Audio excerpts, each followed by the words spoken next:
What's up mga kabandmates? Sa karon na video, about na sad ni siya sa drummer. What?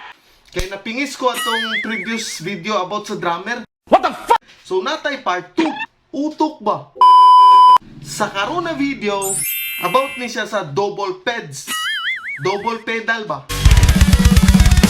Kay halos tanan drummer nangandoy og double pedal. Nice. Kay DDI? Unya, pag nanay double peds, tinabagsak din agi. Murag kana bitawng dinaganan sa kabayo. Kay DDI. Ay nata. Kanang kusog kay bundak ang tuon na tiil ba? Unya ang wala na tiil kay hinay pud kayo. Ay disbalansi.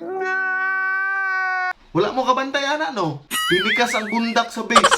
Paano masabi? Ay siguan diha. Kanang sa studio, sa tuning pagani ang bassista o gitarista, ang drummer pod na double peds, garuling-ruling po giya ha. Nice. Ang nahitabo hinoon, di noon magdungog ang duha. Real talk. What? Kay DDI. What the fuck? Sakit no. Utok ba? Kung maghulat na lang day ka sa gawas, o mag-smoke ka dito sa gawas, mintras nagtuno pa ang duha ka gitarista o bassista.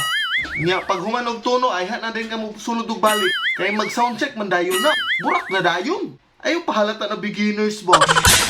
Utok ba? Pero ang pinaka-power gyud ana kanang double peds na mga drummer. The truth will set me free. Kana bitawng namoy kauban nagwapa kayo na chicks.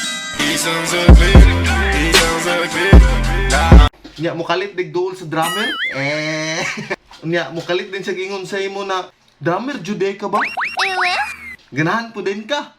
Buka di mo atay. Utok ba? Ipangutana din ni mo siya. Ngano man?